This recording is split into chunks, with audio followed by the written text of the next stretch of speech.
I'm Pilar Archila with Pure Gold, and I'm here with Raymond Joyce, and here we are at Roche Farm and Garden, place to be when you want to get beautiful, wonderful plants.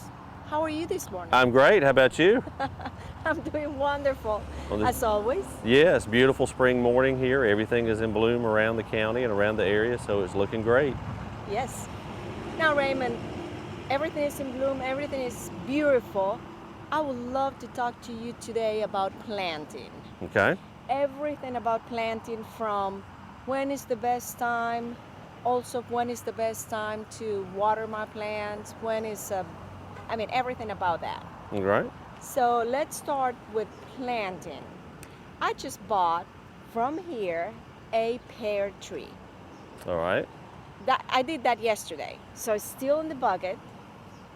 What do I need to do with that pear tree? Well, and you're saying pear, that's a fruiting pear, right? Right. Okay, it's not the ornamental pear. No. No, okay. With the fruiting pear, and again, just like with the ornamental, again, you want to have a full sun location. You know, you want an area where you're going to have enough room for it to grow, because again, with all our fruiting plants, they need at least 6 hours or more sunlight. You know, the more sunlight, the better, because one, it helps them to grow, it keeps down disease issues and things like that. Well, you know my house, there's not even one spot with sunlight. Right. But I bought that pear tree from my mom's house that there's plenty of sun. Oh, okay. So, Right. Put it in full sun. What you want to do is select a site, make sure it's well drained, you know, there's not any standing water, the soil is real good. The other is, with that, once you decide where you want to put it, you want to dig the hole at least 2 times as wide as the container that it's growing in. Oh. Dig it 2 times as wide. You don't have to dig it as deep as 2 times as deep. Right. You just dig it 2 times as wide, and then you want to plant it into the soil, you know, into that hole at the same level that it was growing in the container.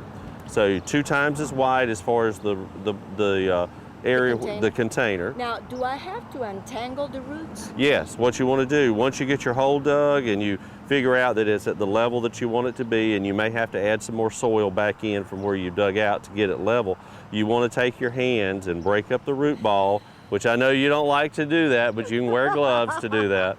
The other is take a knife and break up the root ball, or either take a shovel and or something, and break up the root ball, because if you don't break up the root ball, those roots are going to continue in that pattern. In a container, basically it hits that side of the container and then it turns, the roots will turn, and they'll just follow that around and around and just wind around itself. But if I use a knife, I'm not going to kill the plant? Oh, no, you're basically going to do it good, because you're going to stimulate new root growth by removing or breaking up that root ball.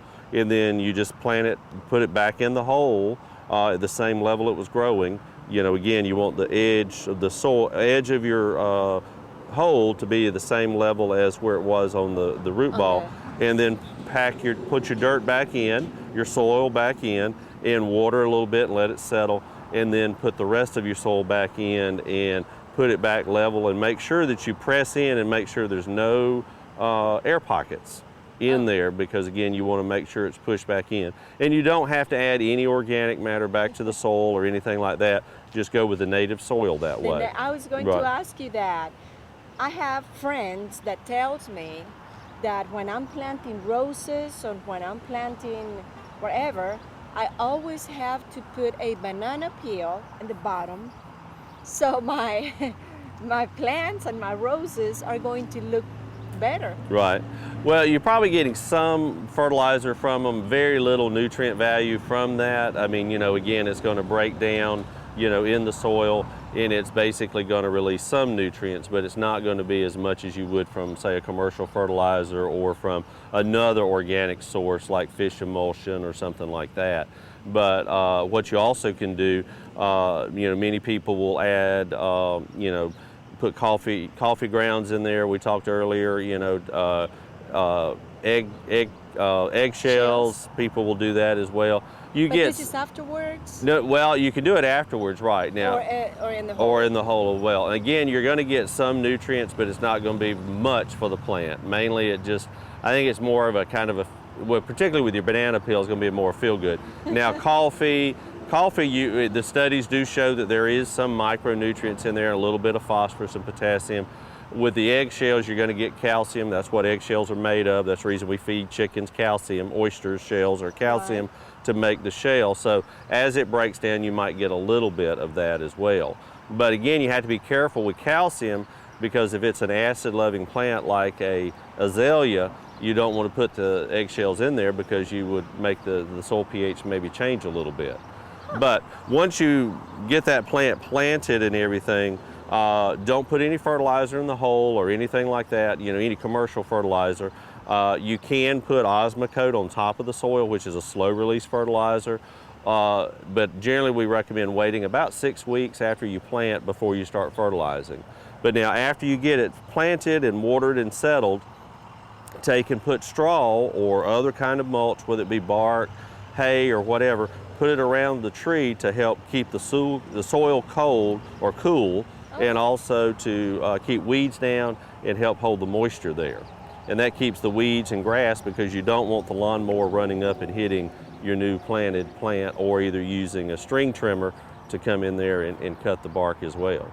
So you want a mulched ring around it, about 3 foot, and as the tree gets bigger, you can expand that ring out a little bit better. How often do I water my new plant? Well, if you consider with new plants this time of year, or any time they come out of the nursery, but particularly in the spring and summer, consider those plants are being watered every day here, like at Roche's. They're being watered every day. So again, it's kind of like you've got to wean that plant off of that. So initially you will water every day for about 2 weeks, and then slowly go to every other day, and then down to about 1 or 2 times a week. Again, the best way to tell if you need water, take your finger, dig down in there and see if it's wet. The other thing, a unique thing about containers, is that you may be thinking you're watering the plant, and it may be running off the top of the container. Right. And what you need to do then is just very slow trickle of water, and lay the water hose up there and just let it trickle for, say, 30 minutes or something, or less, depending on how, how fast it wets that soil. Oh.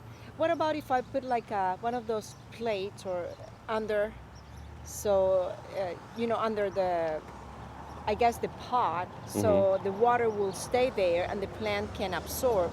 Well, now that's water. totally different from the pear now from there. Now with the... I mean, now until I go and plant in between now. Now, in between now, again, just keep it watered. But now the only bad thing about the saucer of any plant, house plant, outside, or any container that has a saucer, you don't want that water sitting there for more than an hour or 2 in there, because it can cause root rot. Consider those roots are going down, and basically if you let it, for example, during the summer months, if you leave that plant with a saucer out on your deck or patio, that every time it rains, it's filling that up. Right. So again, you can cause a root rot problem with it as well. Also, you can create mosquito problems as well too with the standing water. So most of the time with containers outside, we generally take the saucers off and just let the water flow through. Or if you want to keep the saucer on there, just go back every now and then and dump the water out. Yeah, make sure that it's not standing. Right. Mm-hmm. What kind of care do we have to have for fruit trees? All right. Well, for fruit trees, and we were talking off camera about your mother's peach tree that had, the peaches would come on, the fruit would come on and fall off. With peaches in Georgia or in the South, you basically are going to have to make sure you keep diseases down by spraying a fungicide, and also insects. The insects will come up and pierce the fruit and cause the fruit to fall off a lot of times. Or either a lot of people say, I've got wormy peaches. And what that is a peach curculio, a little snout beetle, and they lay eggs in the fruit. And the fruit, when you cut it open, you'll actually see the little larvae in there, or you may even see some gelatin type material on the outside of the fruit, and that's where the fruit is trying to seal itself up. But they can cause the fruit to fall off. But with peaches, from the time they start blooming, you need to spray a fungicide like Captan fungicide for the bloom period, and then once the petals fall off, then you can go to a fruit and tree orchard spray, which has the fungicide and insecticide mixed together. All right. And you continue to do that throughout the season until you harvest the fruit. Okay. And always read and follow the label directions. The directions. It will tell you how long you have to wait to harvest the fruit, to eat the fruit, you know, after you spray. It may be 1 day, it may be 7 days, it may be 14 days before that. So you kind of have to time it that way. All right, we're gonna take a short break. We'll be right back.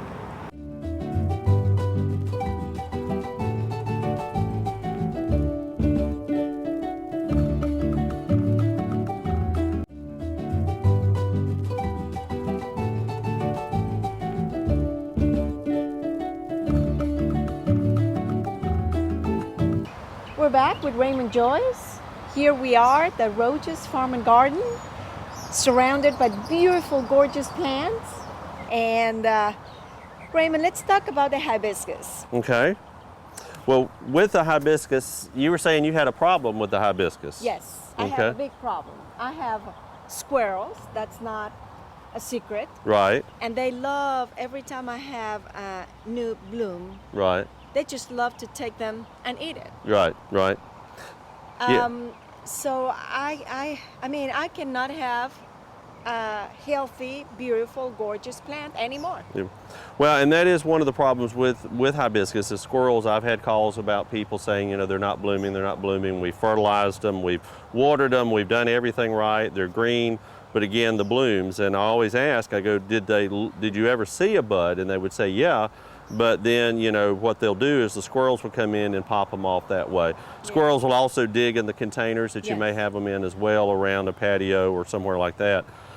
You can actually buy material that you can take and put on or spray on the hibiscus themselves to keep them from eating the plants. Now also, another little trick, you can mix up your own by taking some hot sauce and the Tabasco sauce and water, cayenne pepper, and mix up kind of a spray, and you can spray on there, and that will keep them from eating as well. Now, if they get really bad, you'll have to put like a netting or something like that over the plant. Mine got so bad that they even took the leaves. Right. So I found my hibiscus just, I mean, without leaves, and the leaves on the ground. Right. And that's where you can try, you know, again, there's some of those animal products that you can get, wildlife products that you can put on to spray on there. And again, after it rains, you probably will have to retreat it, you know, with that from there. But again, they can be a nuisance for that. One other thing with hibiscus is they do get mealybugs and whiteflies, and you'll see sometimes that they'll get on the stem of the plant. The mealybugs, kind of a whitish looking little insect. Mealybugs and whiteflies will get on the back of the leaves, and you'll see them, or if you hit the plant, you'll see the little whiteflies going around that way. Again, you can buy systemic products, insecticides that you could put in the pot or spray the plant with it, or put it in there depending on the product that you buy, but that will help keep down the whiteflies and mealybugs that might get on there. One other thing, if you start noticing the leaves turn yellow, a lot of time that's indication that it needs fertilizer, and you can get some fertilizer, either a liquid fertilizer like Miracle Grow, or either a slow release like Osmocote, and put that on your hibiscus that way. When you talk about fertilizer, what would be better for like outside plants, liquid or granules? Granule. The granule, now like if you're talking about shrubbery, you know, the foundation plantings, you know, azaleas, boxwoods, all of that, you generally want to use a granulated fertilizer. Now liquids tend to work much better for containers. Again, in the nurseries, or excuse me, in the greenhouses, these plants are grown and they are fertilized with liquid fertilizer. Now, many people will take, and as far as saving time, they will actually take Osmocote, which is a type of slow release. There are other brands, but the slow release you can put on, and every time you water it will release a little bit of fertilizer on the plant that way. But liquids work much better. Liquids, if you do liquids, they don't persist a lot. Mainly that's the reason you have to do it about every week or every other week to fertilize to keep them looking good. Now you can overdo it with liquids, so be careful not to overdo it. Okay. Yeah, with it. How popular it is to have tomatoes in a basket? Right. Well, a lot of people will do that. Again, you have to pick the right variety to go in a container for that, because you don't want one that will get real big, because you'll have to keep pinching. This particular one looks like it is a what we call a little cherry-like tomato. Is that you'll notice here it's got the little cherry tomatoes that you see at the grocery store or salad bars, and you can do it that way. Another option a lot of people are doing is putting them in 5-gallon buckets, again, and growing them that way. You also see those upside down, topsy-turvy Yes, I've type seen things that you see as well. Those also are a unique thing to try as well. I've seen some local people actually do the upside down with 5-gallon buckets as well. For it. So there are a lot of different ways. Again, tomatoes need a good bit of fertilizer. So again, now the only thing with this smaller container, eventually this tomato is probably going to get pot bound, and so you might have to move it up to a different plant, a different container with that. Right? And you can see the cherry tomatoes that way. Yes. With tomatoes, again, again, it's great to have these little small cherry tomatoes on the back patio, so that you can continue to enjoy them all the way throughout the season that way. Yeah, or the squirrels can have The a squirrels feast. can eat at your house as well. That's right. That's Can right. have a feast. That's right.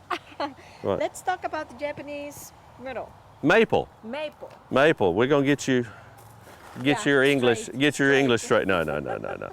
These are Japanese maples, and they're one of my favorite plants. They are a great plant. This is actually one you'll notice is kind of a, and the reason, the actual scientific name is Acer Palmatum, and palmatum means like your hand, palm. Right, excuse me.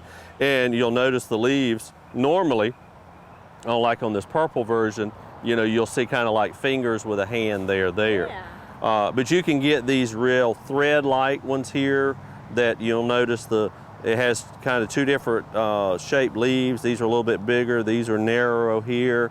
You can get different colors. Right, same tree. Right. You can see the different looks. You can see the small one that will grow. This is great for like a rock garden or for a patio or near a pool like that. Works real good there too. Do they grow real huge? Well, they can. Now some of the versions, probably like this purple one, will grow real tall, and then these like this will stay small. And a lot of these are grafted onto root stocks that make them small. They're also, sometimes you can see, if you notice on the bark of them, you'll see little bumps, and that may be where they're grafted onto a root stock like we do some other plants. But now you can get green, purple, very different colors. There are also some that like the sun better, like a sunny area better, and some like a shade as well. So, and even if you take one that is, you put it in the shade, and you may take and move it to the sun, it may actually change colors on you. Oh, really? We see that sometimes with those. But the Japanese maples are great plant that way. All right. Right. Well, we're going to take another maybe short break, and we'll continue to have wonderful tips with Raymond Joyce.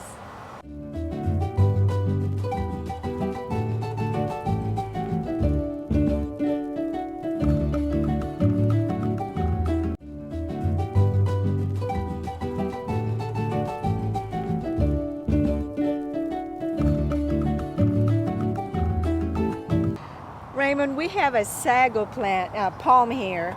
Right.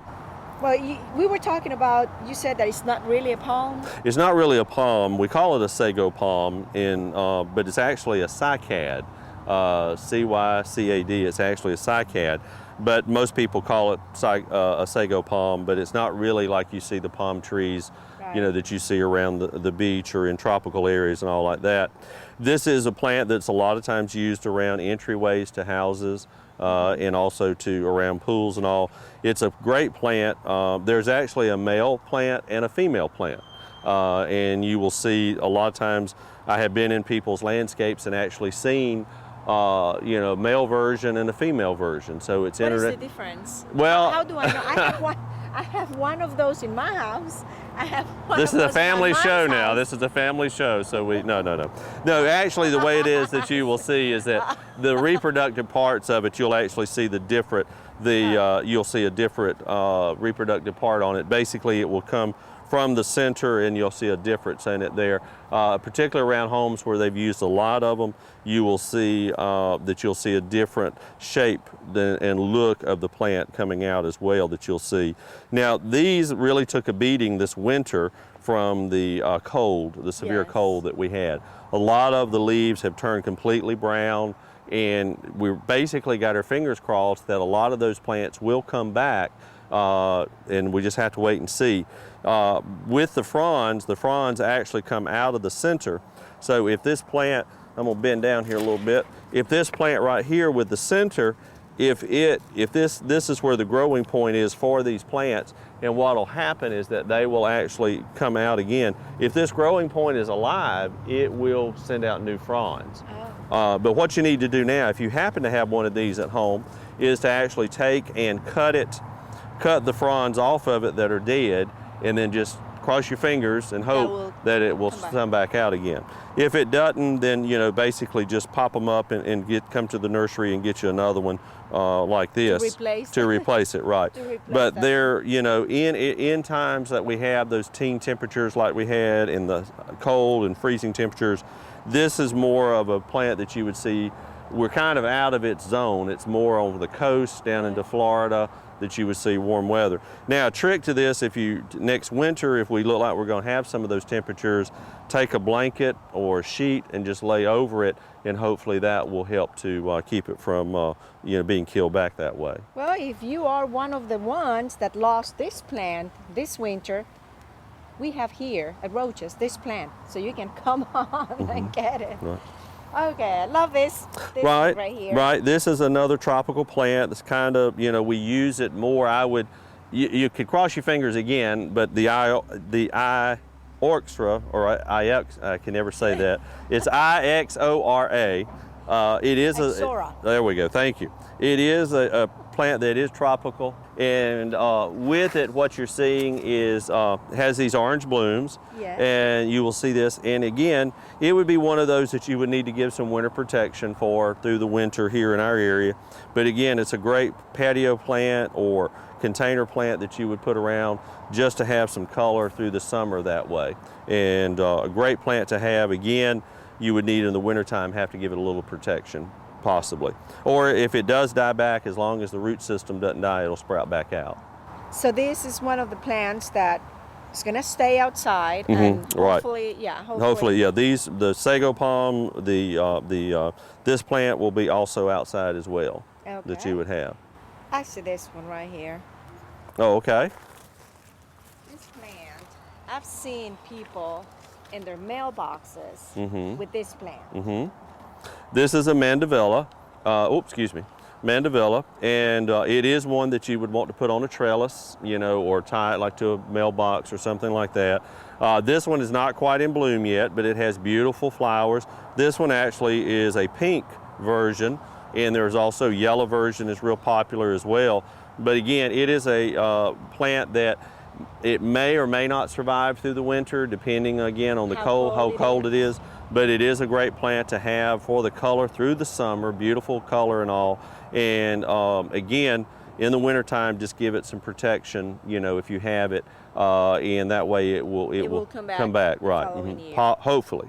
Yes. Hopefully, yes. But it's a lot of these tropicals, we can kind of use them more as what we call summer annuals. It's like taking house plants and putting them outside for the summer and then bringing them in. Or either you can try to carry them over. You could actually lift it, dig it up, and put it in a pot and try to carry it over through the winter as well if you wanted to, in a garage or a greenhouse or sunroom, something like that would work. All right. With it. Well, stay tuned. There is more to come.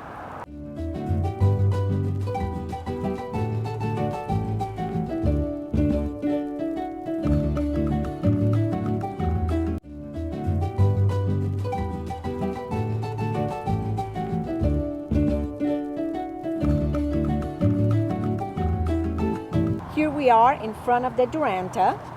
Right. It has little tiny flowers. To me, it looked like little miniature pansies. I mean, little tiny miniature pansies. Right. It's got this beautiful, color here. This is a plant that I was not familiar with until last year, and a homeowner brought it by, had had a question about it, and I did some research on it. This one is called Duranta, and the particular selection is sapphire showers, and it gets that name from all of these little flowers here as well.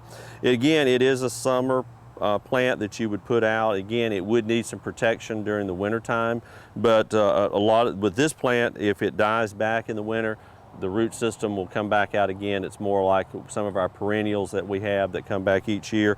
But it is hardy down to about 32 degrees. Again, you would need to give it some protection, but it's a beautiful plant. It will get tall. You know, it will grow up, and you can kind of cut it and shape it to how, you know, trim off a little bit and how you want it to grow from there. But great new plant that I wasn't familiar with it as well. And just like this is a branch that has gotten damaged here, and you would just come in with your pruners and clip off right there, you know, to take it up and keep it looking good as well with it. But it's a great plant, something bright, sunny. The hummingbirds probably would enjoy it, you know, bees and all like that, because of the multicolored flowers there as well that you would have. But Duranta sapphire showers. Well, Raymond, it has been wonderful being here with you. Always a pleasure. Thank you so much. When there is, you know, plants or trees, or there is always something else to talk about, and I hope that we'll do another show. Yes, anytime, just let me know. If you have questions, if your viewers have questions, they can call me here at the County Extension Office. We're part of the University of Georgia Extension, and they can call us, and our number is 272-2277. Or they can drop by here, like Roche Farm and Garden, and the folks here at Roche Farm and Garden can also help you as well. Okay, thank you so much. You're welcome. Thank all of you for watching the show. Keep tuning, because Raymond is going to be back. Thank you so much.